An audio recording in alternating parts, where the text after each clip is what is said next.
I'm now going to talk to you about something called inflammation disease. A high carbohydrate diet and a low fat diet have contributed to an enormous amount of disease and death. There's a condition called hyperinsulinemia. And what we're talking about is an increase in the amount of sugar in the blood. This is a result of excessive amounts of carbohydrates as a result of taking excessive carbohydrate intake over an extended period of time. So I'm going to go back and say that complex carbohydrates in moderation are okay. But when you have complex carbohydrates and a lot of complex carbohydrates over an extended period of time, there's a lot of discussion now that it contributes to what we call inflammation disease. And what's that? Before we understand what inflammation disease is, I need you to understand the glycemic index. And the glycemic index is one way in which we categorize low GI food and high GI food. Low GI food is food that releases energy slowly. High GI food is food that releases energy quickly. When we're talking about energy, we're talking about raising the blood sugar levels quickly. Things that raise the blood sugar levels really quickly are things like soft drinks, chocolates, biscuits. Foods that raise the sugar levels slowly are things like wholemeal bread and wholemeal pastas. Okay. Excessive consumption of carbohydrates. I just spoke to you about inflammation disease and how does that occur.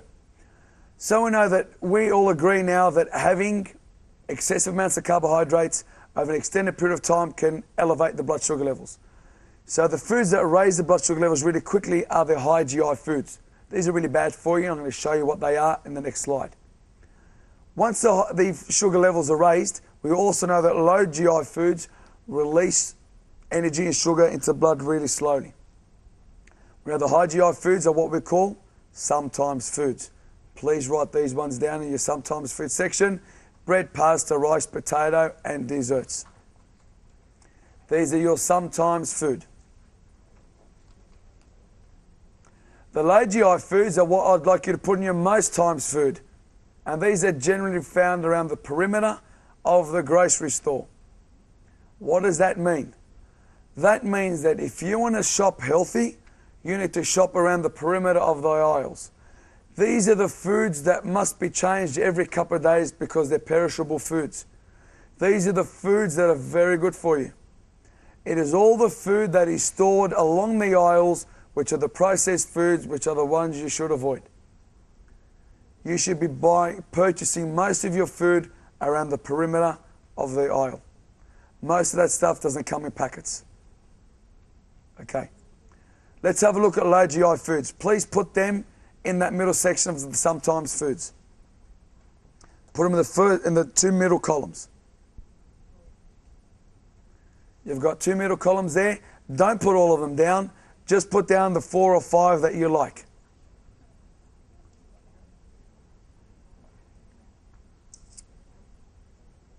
I noticed you're all writing down Brussels sprouts, so I get that. It's good. All right, I'm going to change slides in 10 seconds. Write those down. No one's going to correct your handwriting or your spelling. As long as you know what you've written down, I'm happy. These are your low GI foods. Put them in the two middle columns there. Now, these are the ones that I want you guys to put in the left column. The column most left, the one that I don't want you to eat. These are the rarely foods. Put them down as rarely foods. Now, there's no need to question me, guys. Just write those ones down and I'll explain to you why these are bad. These are bad only because they raise the blood sugar levels really quickly. And if they're consistently raising the blood sugar levels really quickly, that's going to have a negative impact on our pancreas. And eventually the pancreas collapses. Okay. Now the question is, I have cereal every morning. Is that bad? Depends on what cereal you have, how much you have it, what you have it with. You add milk, you add sugar.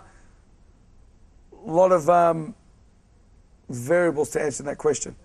So before I answer that question, TJ, when we get down to the bottom, I'm going to show you the 7 top cereals that you should be eating. And if it falls on one of those lists, then you're doing okay. Let's have a look at fibre for a minute before we move on. Let's look at fibre. Maintaining a healthy digestive system. Here are some things we need to do. First one is eat a healthy diet. Now keep in mind that when we talk about the digestive system, we're talking about from the time it enters our mouth to the time the number 2 comes out. Eat moderately, eat slowly, eat regularly. This is another way to keep the digestive system moving in a healthy manner. We need to exercise regularly because with exercise, we'll burn those calories a little bit faster. Reduce and manage stress levels. There is a link between poor bowel movement and stress. And quit smoking. Full stop. There's a direct link between smoking and constipation. Okay? Why did that slide come up? A lot of the clients in the last seminar were saying to me, Ray, why am I always constipated? What are the things that I'm doing wrong?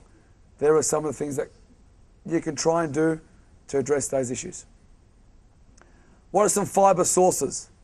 So here are some of the foods I need you to include if this is relevant to you. Here are some of the things that you need to include in your diet if you're trying to get those bowels moving just a little bit faster. There's also a product called psyllium seed husks. You can add that to whatever you're eating. It doesn't really have a taste and it doesn't get absorbed by the body, but it will encourage the bowel to move just that little bit quicker. Get the digestive system moving. Psyllium seed husks. The last thing I want is for you guys to walk away with 20 pages of notes. By you guys doing that, you're less likely to use them. Just write down the things that you know are most relevant to you. You don't need to write those all down. Write down the 3 or 4 things that you know that you're going to follow. That moves on to the order of cooking. A couple of things I'm going to put up there for you.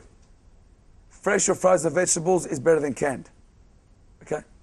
We know that dark green and orange vegetables are higher in vitamins than any other vegetable. Dark green and orange vegetables. We know that for vegetables, steaming and microwaving are the best cooking methods.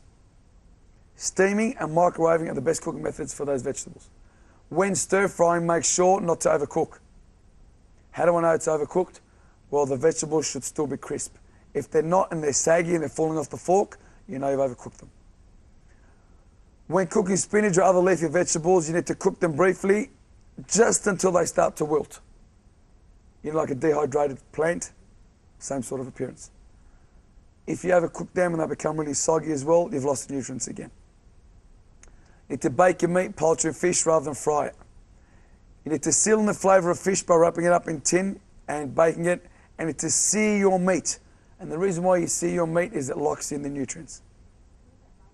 The searing is when the pan's really hot, you whack it on the top, it's almost burnt one side, then on the other side. Now when you put it on the barbecue, the problem with putting it on the barbecue, it constantly gets turned and you're cooking all the way through. And most of the chickens that are cooked and the meats that are cooked on the barbecue tend to be dried right out because they're a bit overcooked. Not saying they're bad, but it's still okay for you. But searing is a lot better. Okay? So barbecue meat, I barbecue meat all the time. I'm not saying that you lose all the nutrients. Searing it is just a lot better than putting it on the barbecue. All right? And then deep frying is a lot worse anyway.